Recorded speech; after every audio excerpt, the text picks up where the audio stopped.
Good evening, everyone. My name is Sarah McDougall, and I'm Director of Benery Gallery. I hope everyone can hear me. I'll just start again. Good evening and welcome, everyone. My name is Sarah McDougall, and I'm the Director of Benery Gallery and Museum. Thank you very much for attending this penultimate event in our Metzger series, supported generously by the Paul Mellon Foundation and accompanying our exhibition, Becoming Gustav Metzger, Uncovering the Early Years, 1945 to 59. May I also take this opportunity to remind everyone that owing to the recent flash floods in London, which unfortunately affected our reference library, although very fortunately no artworks were damaged, the exhibition is now closing slightly earlier than originally planned. So the final day is August the 26th. And if you possibly can, do please seize this opportunity to visit the remarkable exhibition curated by Leanne and Nicola and to see it in person. As an additional incentive, should you need one, entry is now free to everyone. Returning then to tonight's event, just a reminder that this is being recorded, so please kindly keep your microphones muted and your cameras turned off during the talk to lessen any possible interference. There will be an opportunity to turn your cameras on during the Q&A at the end if you wish. Please note that the chat function will be open throughout tonight's event, so do please pose your questions to our speaker. And so without further ado, to our distinguished speaker this evening, and a very warm welcome to Bronac Ferran, a Belfast-born writer and curator based in London. Bronac is the author of The Smell of Ink and Soil, the story of Hans-Jörg Meyer, published by Koenig Books in 2017. She also contributed the chapter Sculpting the Void, Between Negation and Abnegation, Between Action and Absence, to the book Null Object, Gustav Metzger Thinks About Nothing, co-edited by Bruce Gilchrist and Joe Joelson and published in 2012. As Director of Interdisciplinary Arts at Arts Council England's National Office in 2004, Bronac also co-commissioned with Tony White, her colleague and well-known novelist, the first DVD to feature Gustav Metzger. This was directed by filmmaker Ken McMullen. In 2017, Bronac co-edited with Elizabeth Fisher, a former speaker in this series, a double issue of the Taylor and Francis Interdisciplinary Science Reviews Journal on the theme of the experimental generation of the 60s. This they jointly dedicated to Metzger, who had sadly passed away just a few months before the journal was published. Tonight, in her talk entitled On Visiting Wittgenstein's Grave with Gustav Metzger, Bronac will address negation and its presence in Metzger's work, contextualizing her discussion by considering other artists and poets of the post-war period. This will be followed by the Q&A, which will be led by Leanne and Nicola. And Nicola will then close the event with information about our final Zoom event in September. And now over to you, Bronac. Thank you.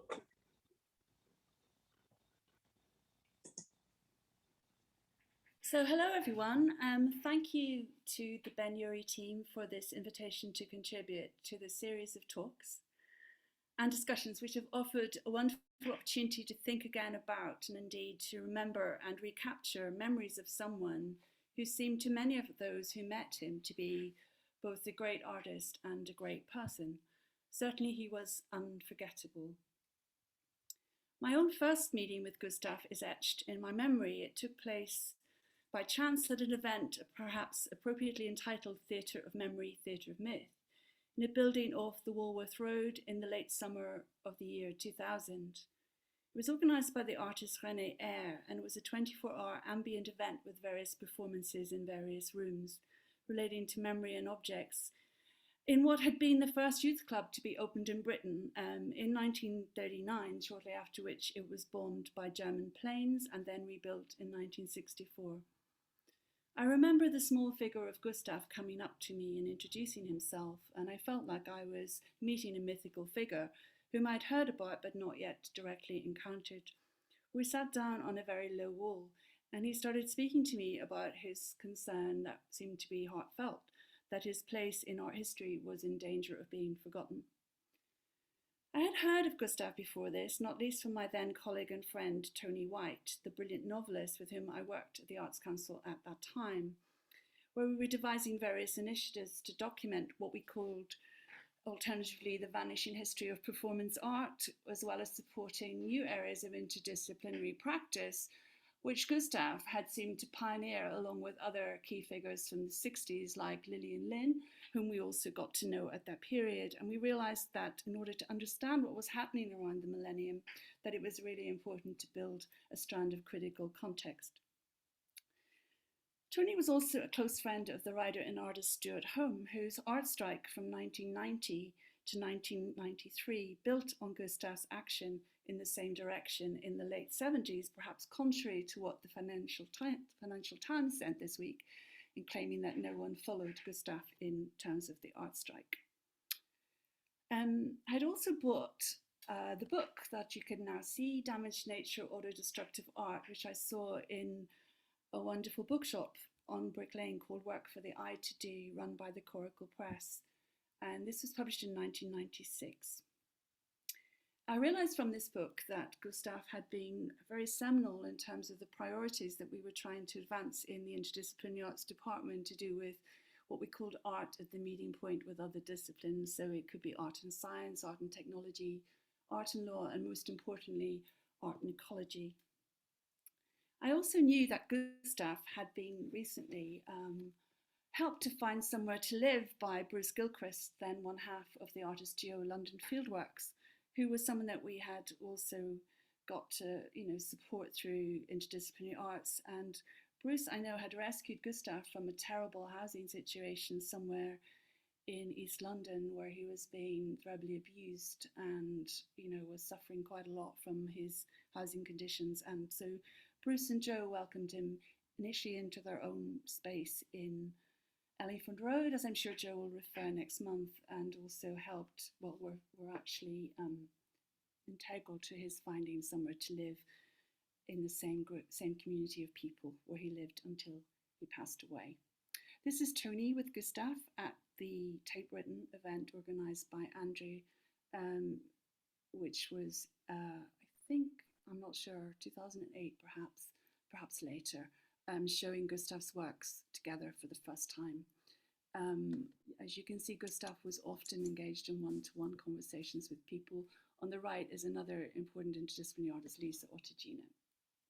This is Stuart Home, and this Bruce, and then Bruce and Joe Jolson edited the book Gustav Metzger Thinks About Nothing, which I'll come back to later in this presentation.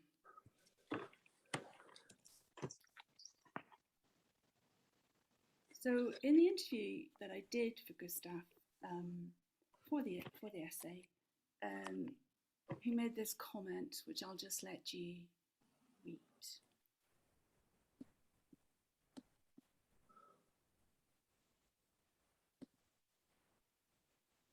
Brona, I'm sorry to interrupt you. We're not being able to see your PowerPoint at present. Oh, is there a reason for that? Did you see any of it? You just need to start sharing your screen. Let me see. You just need to click on the share screen option. Yeah, it's not down. Gosh. So I'll just bring this down. So you haven't seen any of it? Oh my goodness. Right, so I'm going to have to quickly show you it then, I think. Gosh. Can you see it now? Let me see. Gosh, I wish you'd interrupted me earlier. We can see your screen, but not the PowerPoint at present. If there continues to be a problem, then perhaps we could show it from our end and you could just say when you wanted the slide. Yeah, I think that might be a good idea. I thought we had shared it. Can you see it now? I'm afraid not.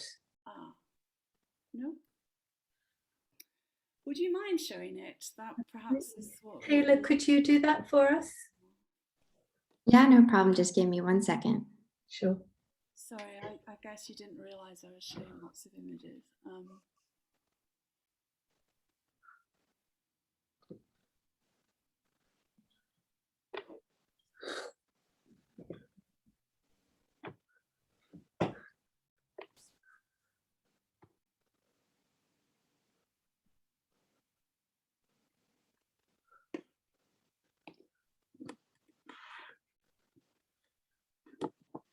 About it.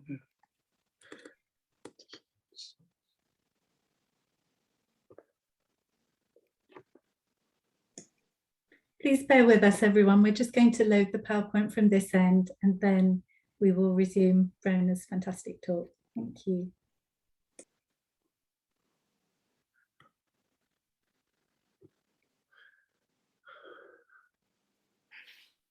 Especially. I can see myself, but not the PowerPoint.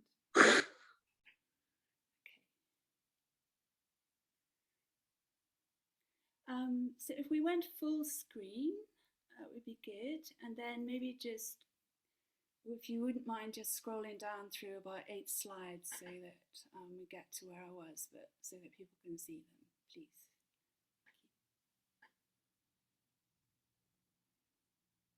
Oh, could you?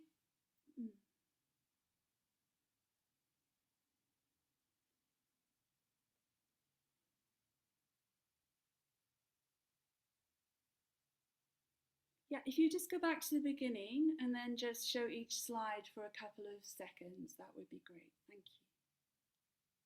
So this is the opening slide, obviously. Next slide, please. Here we have Gustav on the right at his Failing Trees exhibition in Manchester, and we have Wittgenstein's grave on the left. Next slide, please. Just a picture of Gustav as I remember him when I met him in 2000. Next slide, please. It's just so clear.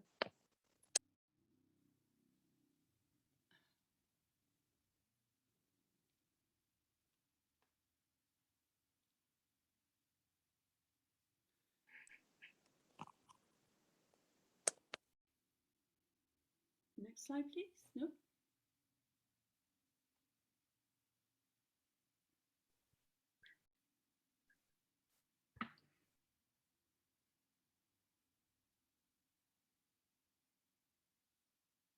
Just give me 1 minute. It's just not wanting to go to the next slide for some reason. Well, we can stay on Gustav and I can keep speaking, and perhaps we can try and sort it out during the video, which we're going to show. Does that sound good? That's perfect. Thank you. Because we're nearly at that point anyway. So with the help of the Executive Director of Arts at the Arts Council, Kim Evans, who was well aware of Gustav's importance, we managed to commission a film about Gustav, which was the first DVD produced by the Arts Council, issued through its film department. As Sarah mentioned at the beginning, it was made by the filmmaker Ken McMullen, who had made an illustrious film entitled Ghost Dance with Jacques Derrida and was extremely interested in psychoanalysis. I'd like to play you about 8 minutes from that film. We're not going to play the DVD, but a version of it available on YouTube as a way of introducing Gustav describing the psychic effects of his early exposure to the design aesthetic, in a sense, that he witnessed as a very small child in Nuremberg, living on the main street where Nazi rallies were happening from very early stages. So if we could just play some of that now, that would be great. Thank you.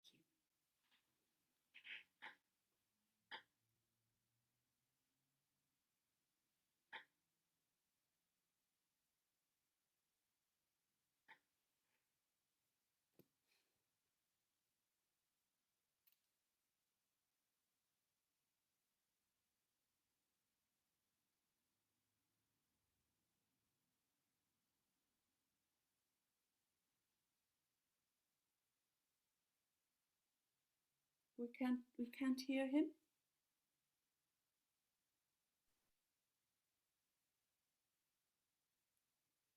Because before 1933, when I was much younger, they were already marching up and down Nuremberg, sometimes very large demonstrations of different parties.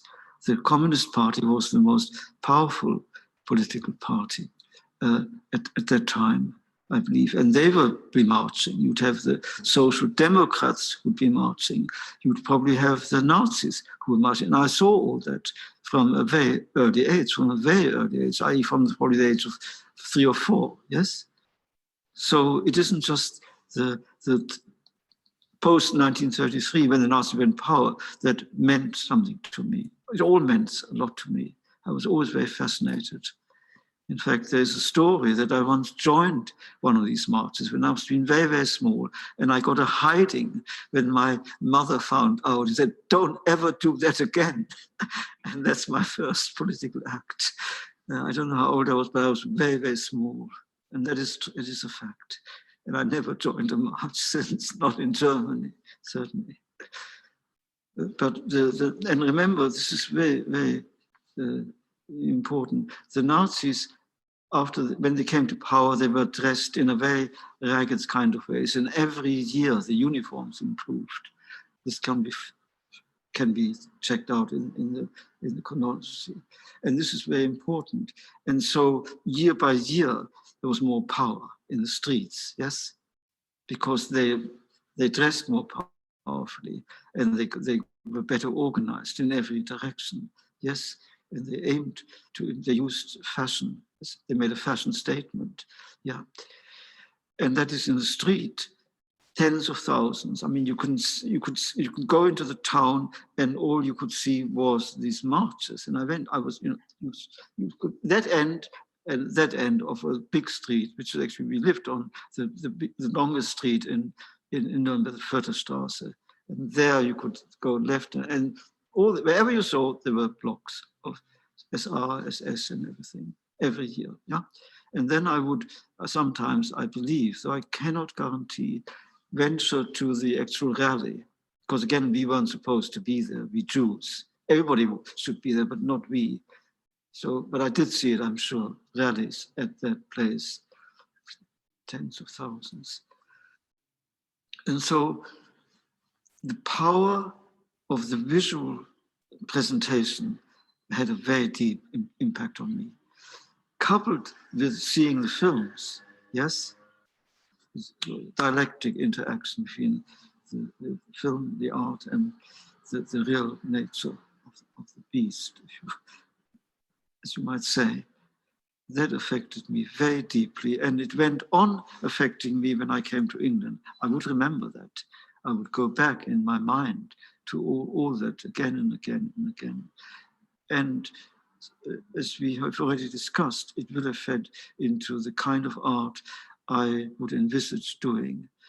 There was an art, a representation of power, and it affected me, and no doubt it affected others in Germany. In fact, the entire world, didn't it? In fact, the entire world, and ultimately led to this horrific war of World War II. And so when I entered art, I felt that I would express power, and the art that I would make would affect the world. And there was an analogy, there was a direct influence of my childhood experiences in Germany. But of course, these childhood experiences weren't, as it were, in a vacuum. They weren't a sealed container. The childhood experience continued as I lived year by year. Before the war started, I would be reading papers about Nazi Germany and seeing images of Hitler and so on. And on the radio, there would be endless talk of Hitler. And during the war, endless talk of Hitler, endless talk of the Nazis. So, in my mind, I would relive this past ongoing. And when the war was over, Germany was still in the headlines, yes, endless reparations and war trials, on and on and on. So Germany was on my mind continuously, steadily, right through. unto the present day. This week I was in the Goethe Institute reading German newspapers. And when you read German newspapers, you will always read about the Nazis. You can't, there's no day where in the leading papers, like Frankfurt Allgemeine, there isn't a review of a book about the war, or a review of a book about Hitler, or a review of a theater piece talking about the Nazis, or about the Jews, or about the Gypsies. Every day it is virtually impossible to read the FAZ, which is an extraordinary, highly cultivated and regarded as a leading newspaper in Germany. They will talk about the Nazis systematically. And perhaps it is systematic, perhaps it is to some extent intentional. And so whenever you read that kind of paper, you're in touch with the Nazis. I'm in touch with the Nazis. And I don't mind. I think it's good that they should go on talking about the Nazis. And now, of course, whenever we talk of Israel, there will be people who say, well, they're just Nazis, aren't they? That again is being discussed in the German media continuously, day by day. There's letters to the editor, how to respond to the new anti-Semitism. So it's a seamless web up to the present day. The impact of the Nazis on me as a child continue to the present day. The problematic, the discussion, the questions, the difficulties involved are there for life. That's till we die, we Jews will be involved in all that. Thank you. If we could go back to the slides, Taylor, if it's possible, otherwise I will try and find a way to just speak to the text.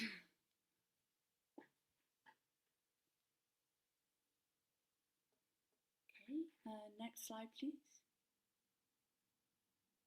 This is the cover of the DVD or the flyer for it. You can still get it online if you'd like to get it. Next slide, please. This is the book that I mentioned. Again, you can get that through the Coracle Press site. Very visionary in many ways. Next slide, please. Flailing trees installed in Manchester, absolutely astonishing work. Next slide, please. This is Tony in Tate Britain with Gustav, looking at source materials. Next slide, please. Tony again with Gustav. I just want to acknowledge the use of images taken by Christian Bus, who was one of Gustav's neighbours, a wonderful photographer who's allowed me to show these for the purposes of this presentation only. I'll give his web address at the end of the presentation. Next slide, please. This is Stuart Home, who will probably be familiar to many of you, carried forward the Gustav message into the 90s. Next slide, please. Bruce, the book, Gustav having his brain measured for this project. Next slide, please. Next slide, please. Next slide, please. This is where we were when we stopped. One of Gustav's strongest statements, which I cited in the book, which he spoke to me about on Yom Kippur in the year 2012. Next slide, please. This just brings us back a little bit further to Nuremberg. Having heard Gustav speak about the processions in front of his eyes as clearly a very sensitive boy, almost allegorically exposed to something that was going to have momentous historical consequences. He's also spoken both to myself and to an interviewer from Fries about the beauty of Nuremberg, which he clearly has form memories in a sort of a visual aesthetic sense. He mentioned how the fountains of Nuremberg seemed to him like kinetic art, which I thought was quite an important statement. So we see that not only is he seeing the will to power build up and the acceleration of that during the 30s at first hand, but he's also experienced a kind of multi-sensory kind of encounter with a place that he then also realized in his more ultra-creative works later. He refers in this to a clash between what he's seen and the prohibition of images, and how his awareness of how arriving in Britain there was a certain rupture, and indeed perhaps a contradiction or a tension, shall we say, that he lived with and made present in much of his work that followed. Next slide, please. So one of the things that Gustav also said to Ken McMullen was that even when he was a child in Nuremberg, he realized that Jewish people were being placed on a list and were being seen as outsiders. As we know, what accelerated very quickly is that the position of Jewish people in Germany went from not being allowed to work in the civil service 1 year, perhaps in the mid-30s, to having things stolen and burned by the year or two later, and then escalating into murder and industrial genocide very soon after. Gustav spoke about arriving in England and also feeling like an outsider. He didn't speak the language, he had to learn the language, and in association with that, he also said that he started studying at art schools, and that everyone who's at an art school is an outsider. When I was appointed as a guest curator at Cambridge School of Art in 2011 for a year, I was kind of astonished to find out from Gustav that, of course, that was his very first art school, at which he made the figure that you see on the left. Gustav studied, I think, for 4 months in Cambridge School of Art in 1944. At the time, it seems he was living in what is now known as Champneys Spa, one of the most well-known spas in the UK. It was at the time a place of nature cure, a nature cure retreat. And so he was living there, I think with his brother, in what's been described as a chalet in the grounds, and they were working as gardeners. But you can see how this whole idea of a more positive relationship with nature, from the beginning of Gustav's work as an artist, as a very young person, he was 18 in 1944, that there was this sort of combination. And I think there's hydrotherapy going on there, as well as eating in a certain way, sort of natural foods. It's something that Gustav perhaps sustained for the rest of his life. I find this very interesting. So he was using a bicycle to get around at this time as well. So he asked me to keep him in touch with the things that I was doing in Cambridge. And so I had to let him know what events were happening. And, you know, he turned up. He was almost still like an outsider, though, although we seem to think of, at the moment, of Gustav as being celebrated, of having a whole foundation around him.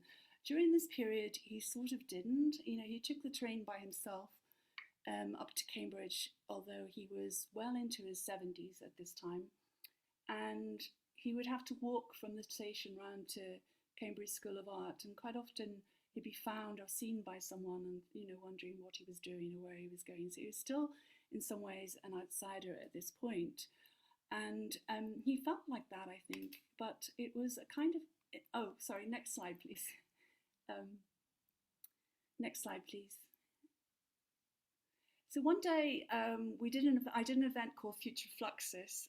This is Lillian Lynn reading her Manifesto for Art and Industry up a stepladder in Cambridge School of Art in 2012.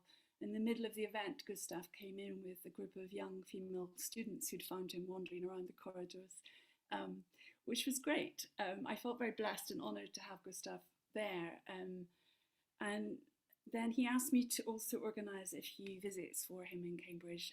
Next slide, please. So one of the things he wanted to go and see, which happened to be happening then, was an exhibition of Vermeer's Woman, Secrets and Silence, that was taking place. This is the lace maker, which was borrowed from the Louvre, I think.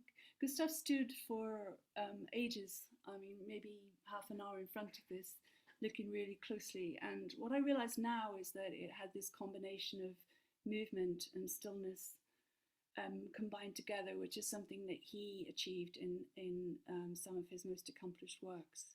If you look at the strands falling down there, you can see almost like gestural drops of paint. I think it was on the same day that we maybe went to Wittgenstein's grave. Next slide, please. And in the evening, there was a show by a Cambridge artist, and it was to do with light and neon light. But as you can see, none of the people who were there in Cambridge knew who he was. So he was sort of standing by himself. And as you can see, he's becoming more aged. And this is also imprinted on my memory, the sense of him. He wanted to return to Cambridge in a way, because this is where he'd started. Next slide, please. And in this period, I also introduced him to, arranged for curators from Kettleshard to visit him in Hackney, at which point it was agreed that conversation about doing an exhibition there could happen, which was great, because initially Gustav said that he'd like to do perhaps a show of his drawings at the Fitzwilliam, but it seemed to me that doing an exhibition at Kettleshard, which subsequently took place in 2014, would be more fruitful. So what I wanted to show here was what I've become aware of in contemplating what's been shown at the Ben-Uri and reading a bit more about Bomberg and talking to Gustav about Bomberg being, you know, a very important person in this period of his own emergence, let's say. He wasn't yet fully individuated as an artist in the 40s or early 50s, but he studied with Bomberg from the mid-40s through to 1953 on and off with breaks. And of course, in 1942, Bomberg had been commissioned after a number of rejections by a kind of committee for war art to do some work in a bomb store, which was an underground munitions site, which was very dangerous. And Bomberg did a series of different sketches and drawings of this site, in which we begin to see, I would argue, the sense of implosion, sense of a kind of powerful gathering of energy and forces that later comes through in Gustav's own auto-destructive art. Next slide, please. So in Gustav's work and this work by Bomberg, I think there's a definite crossover that perhaps hasn't yet been mentioned in terms of reflecting on the current Ben-Uri show. Next slide, please. So what we're getting in both works is a relationship to materiality, where the boundaries of structured form is to some extent dissolving. And with Gustav's move from self-portraiture into auto-destruction, he takes these gathering forces even further. Next slide, please.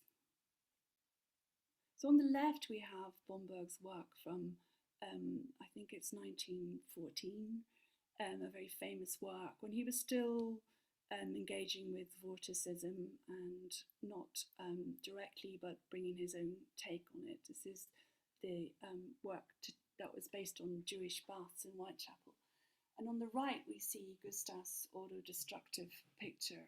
I want to suggest that it's this line through the destructive vorticist, the bomb site, bomb store side of Bomberg that heavily influences Gustav in a way that perhaps deserves further foregrounding. Next slide, please. So this is Gustav with a completed reenactment of his work from 1963 from the South Bank, brought back in 2006. Again, a picture by Christian Bus. We think of statements like Gustav, like, I speak of monuments to the power of death. I just want to go back now to the visit to Wittgenstein's grave that we made together. I hadn't realized before then, because Wittgenstein, I should say, is buried in the Ascension burial ground, behind Churchill College in Cambridge, where Wittgenstein had passed away in 1951.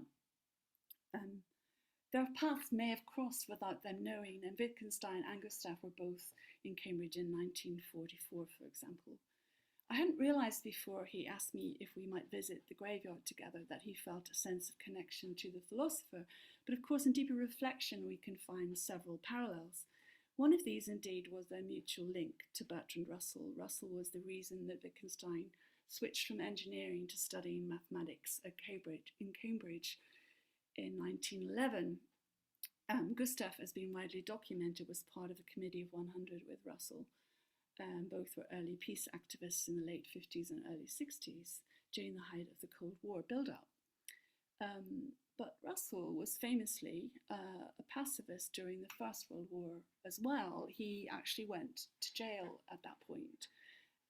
He has written of his recognition at the time that I did not foresee anything like the full disaster of the war. I foresaw a great deal more than most people did, however. The prospect filled me with horror, but what filled me with even more horror was the fact that the anticipation of carnage was delightful to something like 90% of the population.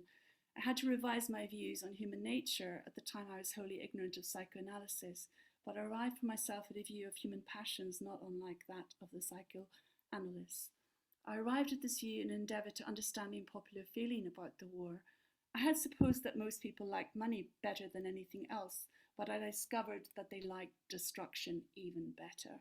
I became filled with despairing tenderness towards the young men who were about to be slaughtered, and with rage against all the statesmen of Europe. I had a realization of the popular forces which the statesmen merely let loose. As a lover of civilization, the return to barbarism appalled me. What we might recall also is that Bomberg did go into the trenches during exactly this time, and indeed switched his concerns from what we might call a machine aesthetic, as apparent in his vorticist-related work, to what he thought of more as a human and spiritual perspective later. Something that we could perhaps discuss after this presentation. What this brings us to, however, with Russell's reference to barbarism is the oft-cited discourse advanced by Theodor Adorno. As Anna Verena Noschaff has written in an essay you can read online, where she's actually linking Metzger directly to Adorno's dictum that culture as understood by him was inextricably barbaric as a result of simply being after Auschwitz. As Noschaff says, culture must acknowledge the finitude in its own ability to live up to an ethical demand in response to justice whose arrival is infinitely deferred. In spite of this, culture and art in particular must not refrain from the very act of writing, or we might say making art. So Metzger's works are discussed as an aesthetic response to this, as a new categorical imperative, where Adorno himself claims the sole adequate praxis after Auschwitz is to work our way out of barbarism. So in spite of being part of this barbaric whole, he argues that culture and art must not refrain from it, as they constitute escape routes from the inescapable condition. In other words, you have to stand up and be counted, which is very much what Gustav did. We also know that when Gustav was living in Leeds initially, when he came to Britain, he found himself able to visit for free works that we would now see as prime examples of early British modernism, including works by Moore, Hepworth, Nicholson, and also by Graham Sutherland, who was the official war artist at the time, which I think, combined with his encounter with Bomberg, set him on a path that we can accredit to exposure to a kind of engagement with British artists, British modern artists, with how the destructive and depiction of what takes place during a war situation can become, in some ways, generative. The term auto-destruction, something that's been elided or perhaps just concealed a little bit behind a lot of discourse on just Gustav now, but he was pretty open about this at the beginning. He didn't actually suggest this himself. It was suggested to him in 1959 by Brian Robbins, who ran the Coffee House Gallery in Monmouth Street, where Gustav showed his works and produced his first auto-destructive manifesto. Gustav wanted to call that exhibition, what he was alluding to his work as self-destructive art, and Robbins said, why not use the term auto-destructive, which seems to me incredibly important in terms of the portraitures or the portraits that you can see in the Ben Muri Gallery, where I would argue, I would contend that Gustav was never an effective portraitist. A lot of what he produced was either not accepted by whoever he was trying to depict, or in the images of himself we see a slight sort of numinance, a kind of Blakean embryology almost, that it's not fully formed. We also know that a lot of Bomberg's self-portraits, probably from the 30s onwards into the 50s, were dark. They were darkening, they were sort of like reflecting a rejection that he perhaps felt. He was not selected for the Festival of Britain, for example. There was this sense among the artists who were studying with him that to move forward as a Jewish artist following Bomberg's path was perhaps to continue in some way to have a sense of being outside. Gustav then found his own way, I think, through auto-destruction. Maybe next slide, please. Where he shifted in a way from the idea of the self-portrait, the self-representation, having spent time thinking about what it meant to be a Jewish artist in King's Lynn. As he told me, he was circling around Judaism, thinking about the compulsion not to necessarily use the image of the self, and moved into a dissolving materiality, which also acknowledged in a very post-war way the underlying nature of subatomic forces that were also allowing a kind of sense of the tension to which we originally alluded between the destructive will to power, this acceleration that he directly witnessed, and his own tuning into more natural type of way of living, that this sort of dynamic of the interplay between the destructive and the creative that we know are co-determinant, was something that he then made possible, made visible through these works. So I wanted to just, I did a book when I was in Cambridge, and Joe Jolson found what we call a holograph lying on the floor of Gustav's home in Hackney, which had previously not been published. It was just there when they were tidying up one day, and it was an amazing scrap of paper in which the words that you can see here were written. Gustav didn't know when he wrote them. I asked him about it. They seemed to me to summarize in, 12 lines or so, the sense of contradiction that he brought to a head, the sense of auto-creative, auto-destructive tension being in itself an aesthetic. When I was young, I wanted an art that would lift off, that would levitate, gyrate, bring together different, perhaps contradictory aspects of my being, the search for the need to encapsulate various kinds of contradictory elements, the urgency of stopping short, extinct, twist, and razor-sharp endpoint. After the experience, we expand, reconnect with a normality, which is not the same as it was, but normality, once changed, is not the same. I think I'm going to stop there because those last lines are, in the light of our pandemic reality now, very much at home to us. Gustav increasingly seems to me to have lived and made work allegorically. He perhaps had a sense of himself as a visionary who could see things that were going to happen in the future. He's increasingly becoming aware that his views on destruction and nature are completely in tune with where we are. So I just wanted to stop at that point. This image of Gustav looking in a way like the prophet. And to thank you all for listening. I'm sorry about the technical glitches. I hope I've raised things that we can perhaps discuss further. To thank Ben, Yuri, Christian, and of course, Gustav. Thank you so much, Brona. That was such a rich and fascinating presentation. And now we come to the discussion part of the evening.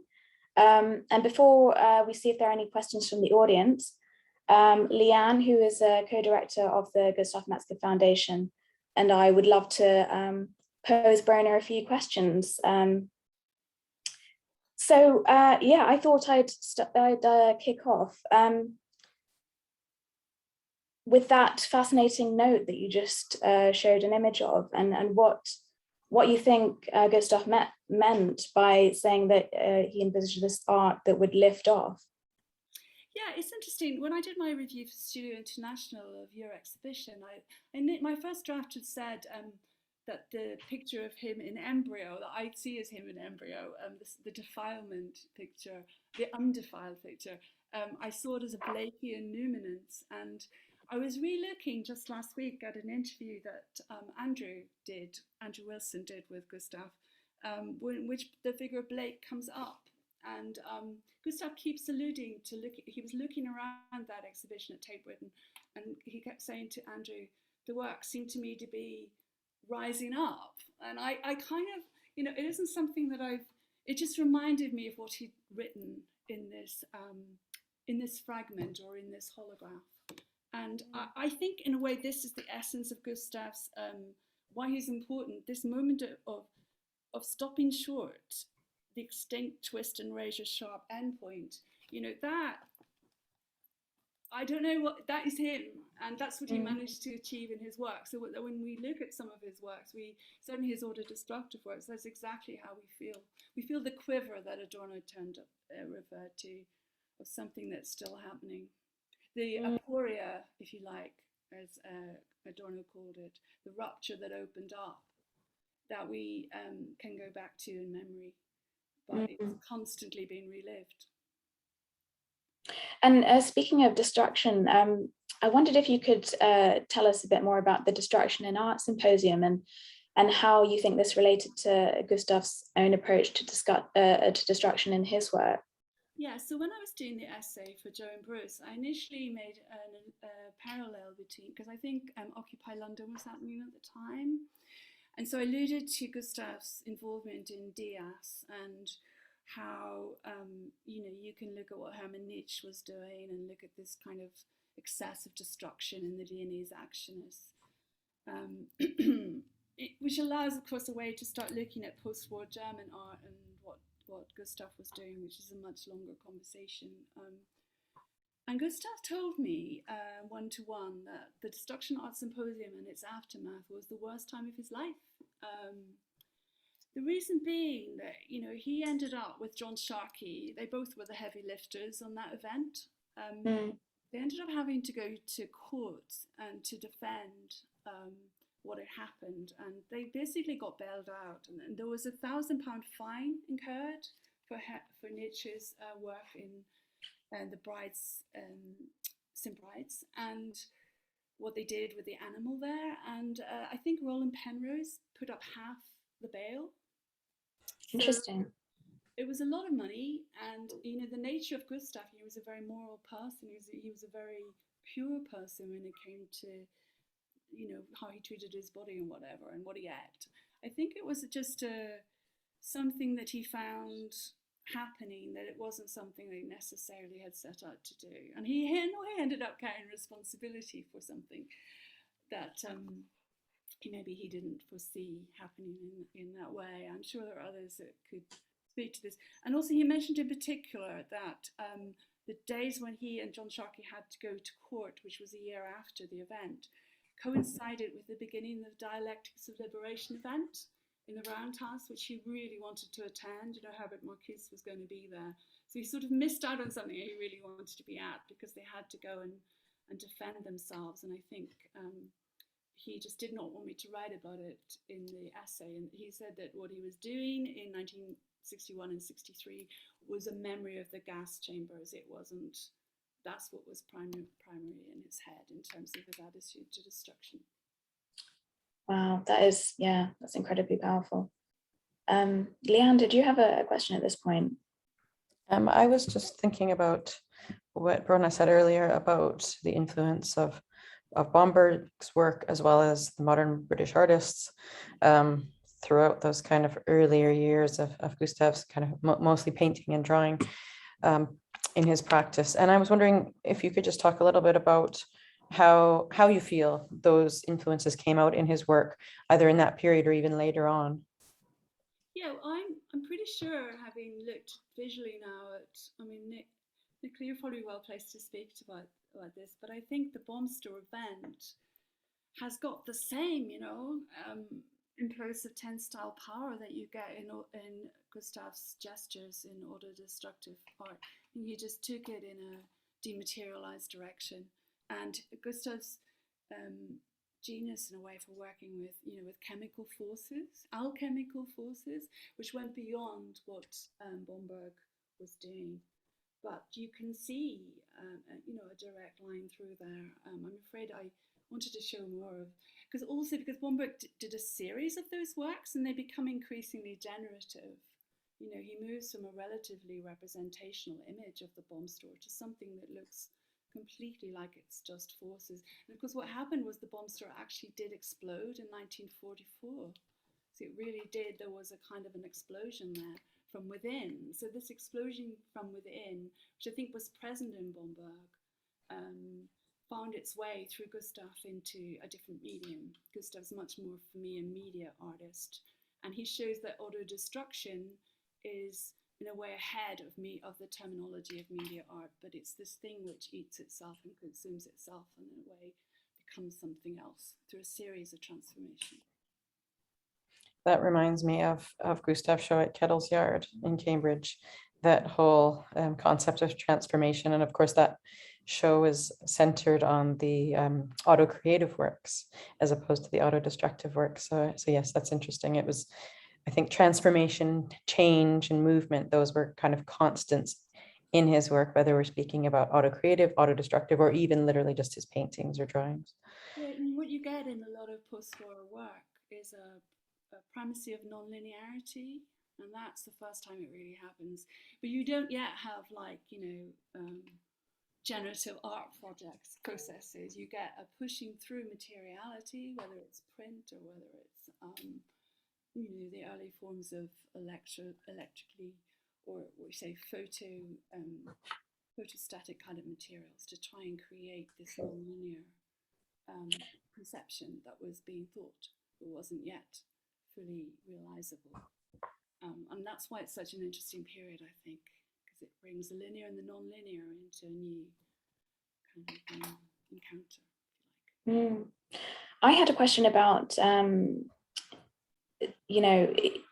about Jewishness in relation to his work, and particularly the early work that we're showing at Ben Uri, particularly the table paintings.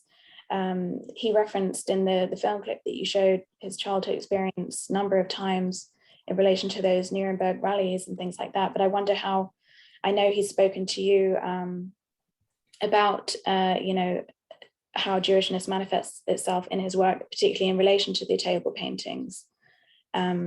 And I wondered if you could say a bit more about that. Yeah, I mean, I think Andrew Wilson's also been writing a bit about this, and there's probably a lot more to say. I feel like I sort of said everything that I wanted to say in this book, which is well worth, I mean, the book itself is well worth reading. And it was just that he was explaining to me that, the Bikini Atoll explosions that had taken place in '54 found their way into his post-Bomberg paintings. This is the idea of going beyond the surface into the atomic, which is not only manifest in the world, but was also manifest at a meta level. And he starts to sort of make works that are exploring a kind of molecular level of materiality, which Russell also wrote about. He said that the idea that the table is not a table that actually it's just a system of electrical forces. I think Gustav was trying to somehow make that work initially in paint, the table paintings, and they were a necessary threshold to get to auto-destructive art. In terms of the representation of Jewishness, as you know, he said he was circling around Jewishness. I mean, I do find it quite interesting. I think that's sort of why he failed as a portrait painter. I think he needed to go beyond it, and he was really just he was finding himself. And of course, what he found was that a self-destruction at the end of it. He wanted to make self-destructive work. He didn't want to make self-portraiture. He wanted to take the self apart and expose what was behind it. And that led him to auto-destruction, which was a more collectivist approach to it. It's where the materiality, in a way, has an agency in itself. It's not just coming from you presenting something that's figurative. He also talked about God. He talked about a sense of an immanent God, and God as manifest in what happens in the world. You know, I've done a lot of writing as well about a poet called Paul Celan, who was also Jewish born. I mean, Paul Celan came up with this line, be more heavy, grow more light. And I find that incredibly powerful in terms of what Gustav did as well. Paul Celan, you know, he killed himself, as did Joachim Luca, another Jewish-born poet, who were, you know, very active in the 60s, but really just couldn't make it through. Where Gustav, I think, found a way to bring his experiences as a Jewish person into the work with art by imploding, you know, the representational. I wonder which, aside from the poet you just mentioned, which other post-war Jewish artists and poets you would consider alongside Metzger in relation to negation and, you know, what you were speaking about? Yeah, I mean, I'd really pull Paul Celan up to the front. I realised, Leanne, there's just been an exhibition in Israel, is that right? Which had, from a Belgian gallery, which showed some of Gustav's work alongside some of Celan. That looked... That's right, yeah. Yeah, I think there's a real correspondence there, not only because in around 1966, Celan was writing about his poems and about language in terms of spectral analysis. He was talking about the light that comes between the different parts of a sentence, you know, whether it's... and he sort of talked about the spiritual information that comes out of that balance of light and darkness in language, and he was really probing that. And at the same time, Celan's really well known for a collection called Die Niemands Rose, which was the no man's rose, and that's really bringing to, he's trying to, in a way, document and memorialize certain, you know, whether it's what's, you know, the table in a sense, what might be eaten by Jewish people, what might be said. You know, he's a poet of memory, of what seemed to him to be people whose memory had been wiped out. So it's a similar, to me it seems very, using negation in the poem itself to try and memorialize something. And that is the important thing that I think Gustav's also trying to do. He makes acts of memory, acts of, you know, they're like allegorical. They imprint something in your mind. That's lost. There's an absence made present. So for me, Gustav is about an aesthetics of presence, and that's what you also got when you met with Gustav. I mean, if you look on Christian side, when Gustav talked to you, he would talk to you alone mostly. He would make you feel you were present to each other, which is a counterpoint to the depersonalization of technology and media. So that was a long answer.